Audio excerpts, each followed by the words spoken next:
Hope you enjoyed a wonderful Labor Day weekend. Boy, it's nice to have fall weather. This is my favorite time of year. I love fall, probably because when I was a kid, I had some pretty severe allergies to pollens and dust and everything else. And so once fall came around, it wasn't such a big deal. There wasn't the pollen in the air, etc. It just was a nice, refreshing breath of fresh air for me as a kid. So I'm assuming that's why I love it now. But I love fall weather. Seems like we're heading that direction here pretty quickly. So enjoy this time of year. I certainly enjoyed the time with my family over the weekend, and I'm ready to go here today and share some interesting information with you about the markets, about what's happening in the markets here, and what we can expect moving forward, what happened last week. So let's talk about last week here first before I dive into the charts and take a look at that.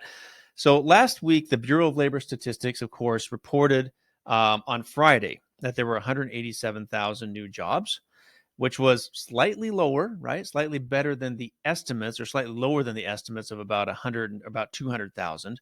And we've seen some big revisions as well. I mentioned that there were some revisions made between spring of 2022 and spring of 2023 in one of my videos last week. There were also some revisions just made this weekend by the BLS to the jobs numbers in June and July.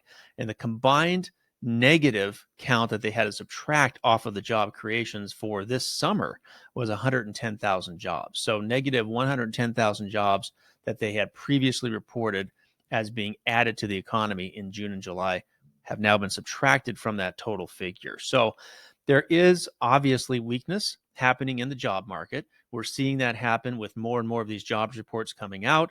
And as this continues to move forward, will show the Federal Reserve that the effects of these massive and quick interest rate increases that they've done over the past year and a half are having an effect, and having the effect hopefully the Federal Reserve is looking for, which is slowing inflation, slowing the economy to the point where there's not as much worry or concern about runaway or sticky inflation. Time will tell, of course, if this continues to happen, if the economy continues to slow because of these higher interest rates. But so far, all the signs are pointing that direction. Inflation in general on the consumer and the wholesale producer side, as you know, has eased slowly and gradually throughout the year.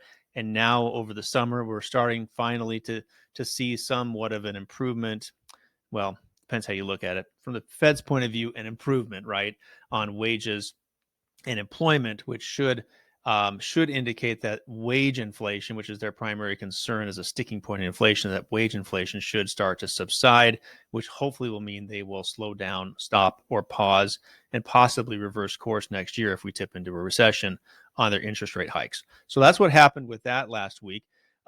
Also, on Thursday, their favorite measure of inflation came out, the Federal Reserve's current favorite measure of inflation. They seem to switch that about every 6 months or so. But right now, it's the personal consumption expenditures, the PCE.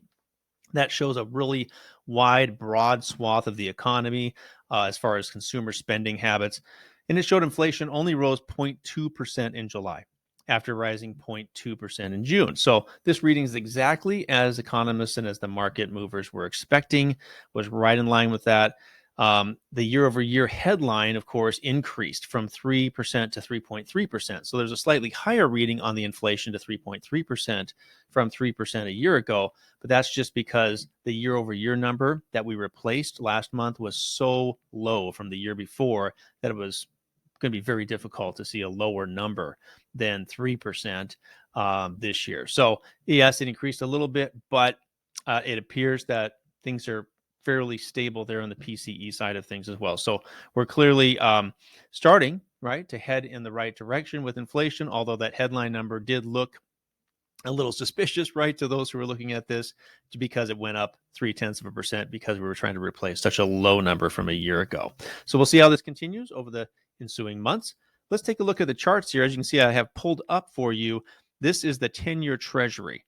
And as you can see today, we have the 10-year Treasury up a bit so far. That's not necessarily a good thing. Again, the 10-year Treasury yield is what we're tracking here on this chart. When the yield rises, that means the rate is rising as well. Hopefully it stops, because there's a long ways to go up to the next kind of technical resistance ceiling Fibonacci level up here at 4.36. So right now sitting at about 4.25, would be better for mortgage rates and interest rates in general if the 10-year were going the other direction, but that's where we are right now. Let's see if we can flip over quickly to the mortgage-backed securities chart. And as you can see here, we're down 19 basis points currently. So again, mortgage-backed securities chart shows the price, not the yield. So it's the opposite of the 10-year Treasury chart. So the price down means that rates and yields are rising. So we have a situation right now, of course, where we have some movement the wrong direction, probably still in response to that PCE headline from last week, and concerns that the Federal Reserve may or may not raise rates later this month at their meeting.